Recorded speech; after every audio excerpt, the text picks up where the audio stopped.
کیا آپ مسلسل ذہنی دباؤ، نیند کی کمی یا پھر ہارمونل مسائل جیسے پیکوس وغیرہ کا ہے اس کا شکار ہیں؟ اس کے لیے آپ نے وائٹامن ڈی اور مچھلی کے تیل کے فوائد کے بارے میں تو سنا ہی ہوگا، لیکن کیا آپ جانتے ہیں کہ ایک ایسی چیز بھی ہے جس کا تعلق وائٹامن بی کے خاندان سے جوڑا جاتا ہے اور جو قدرتی طور پر ان تمام مسائل میں مفید ثابت ہو سکتا ہے؟ وہ کیا چیز ہے؟ وہ ہے آئنوسیٹول۔ بسم اللہ الرحمن الرحیم، اسأل اللہ العظیم رب العرش العظیم یشفیک یا شافی و کافی و امین۔ السلام علیکم، میں ہوں آپ کا ہیلتھ کوچ ڈاکٹر سید فیصل جیلانی۔ آئنوسیٹول کیا ہے؟ آئنوسیٹول ایک طرح کا کاربوہائیڈریٹ ہے جسے بعض لوگ اکثر وائٹامن بی غلطی سے کہتے ہیں، لیکن در حقیقت یہ وائٹامن نہیں ہے، یہ ایک طرح کا نشاستہ ہے۔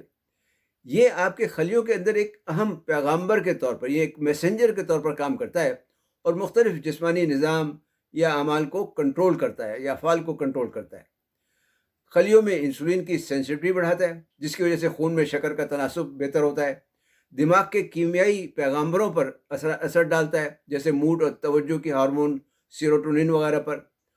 ہارمونل عدم توازن بہتر کرتا ہے، خاص طور پر پولیسسٹک اووری سنڈروم پی کوس میں مفید ہے۔ یہ زیادہ تر ہمیں پھلوں، سبزیوں اور اناج سے ملتا ہے، لیکن بطور علاج اس کا سپلیمنٹ استعمال کرنا پڑ جاتا ہے۔ تو آج آپ سے آئنوسیٹول سپلیمنٹ کے فوائد کے بارے میں بات کریں گے اور دیکھیں گے کہ اسے کیسے استعمال کرنا چاہیے، اس کی مقدار خوراک کیا ہے اور اس کے کیا مضر اثرات ہو سکتے ہیں۔ تو ویڈیو آخر تک دیکھیے گا، لیکن بات شروع کرنے سے پہلے آپ سے درخواست ہے کہ چینل سبسکرائب کر کے بیل آئیکن پر کلک کرنا اور نوٹیفیکیشنز کھولنا نہ بھولیں، تاکہ آپ کو صحت و تندرستی کے بارے میں مفید معلومات ملتی رہیں۔ تو چلیے بات شروع کرتے ہیں آئنوسیٹول کے فوائد پر۔ ایک تو یہ میٹابولک سنڈروم کے لیے مفید ہے، کیونکہ یہ انسولین کی حساسیت یعنی انسولین سینسٹیوٹی کو بہتر بنانے میں اہم کردار ادا کرتا ہے۔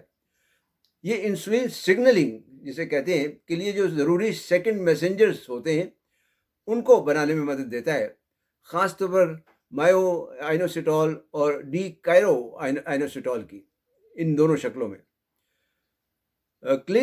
کلینکل ٹرائلز اور میٹا انالیسس وغیرہ سے پتہ چلتا ہے کہ آئنوسیٹول، یعنی اس کو بعض لوگ انوسیٹول بھی کہتے ہیں ویسے، یعنی انوسیٹول سپلیمنٹس استعمال کرنے سے میٹابولک سنڈروم میں بہتری آ سکتی ہے، جیسے کہ بلڈ شوگر لیولز ہیں، ٹرائیگلیسرائڈز اور بلڈ پریشر وغیرہ، ان کی سطح میں کمی ہو سکتی ہے۔ بلکہ یہاں تک کچھ تحقیقات کے مطابق بعض خواتین کو انوسیٹول یا آئنوسیٹول کے سپلیمنٹ کے استعمال کے بعد میٹابولک سنڈروم سے مکمل طور پر نجات مل چکی ہے۔ دوسرا فائدہ خوشگوار موڈ اور ذہنی سکون ہے۔ آج کل ہر کوئی انگزائٹی اور اسٹریس کا شکار ہے، ایسے میں آئنوسیٹول آپ کے موڈ کو خوشگوار اور دماغ کو سکون دے سکتا ہے۔ یہ دماغ کے دو اہم نیورو ٹرانسمیٹر یعنی سیروٹونین اور ڈوپامین کی سگنلنگ کو بہتر کرتا ہے۔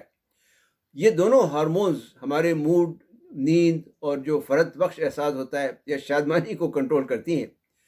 بعض سائنسی تحقیقات کے مطابق آئنوسیٹول جو ہے یہ یعنی پینک اٹیکس اور او سی ڈی کے علامات میں بھی کمی کرتا ہے، لیکن اس کے لیے اسے زیادہ مقدار میں استعمال کرنا پڑتا ہے، یعنی تقریباً 17 سے 18 گرام تک۔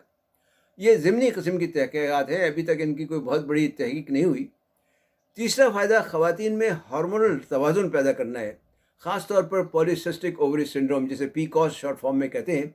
اس میں آئنوسیٹول کے حیرت انگیز نتائج دیکھے گئے ہیں، اور دنیا بھر میں آپ جانتے ہوں گے کہ لاکھوں خواتین اس کیفیت میں مبتلا ہیں، اور اس کی سب سے بڑی وجہ جو ہے وہ ہے انسولین ریزسٹنس۔ آئنوسیٹول جس میں مایو آئنوسیٹول اور ڈی کائرو آئنوسیٹول اور خاص طور پر 40:1 کے تناسب سے، یہ نہایت حیران کن طریقے سے انسولین سینسٹیوٹی بہتر کرتا ہے۔ جب انسولین بہتر کام کرتی ہے تو مردانہ ہارمونز اینڈروجنز خواتین میں کم ہونے لگتی ہیں، جس کی وجہ سے نہ صرف حیض کا تسلسل بہتر ہوتا ہے بلکہ حمل کے امکانات بھی بڑھ جاتے ہیں۔ چوتھا فائدہ، آئنوسیٹول جگر کی صحت کے لیے بھی نہایت مفید سمجھا جاتا ہے، کیونکہ یہ چربی کے میٹابولزم کو یعنی فیٹ میٹابولزم کو کا جو اس کا عمل انہضام ہے اس کو بہتر بناتا ہے، اور جگر میں چربی کے جو غیر ضروری ذخیرے ہوتے ہیں ان کو کم کرنے میں مدد دیتا ہے۔ سائنسی تحقیق کے مطابق آئنوسیٹول خاص طور پر مایو آئنوسیٹول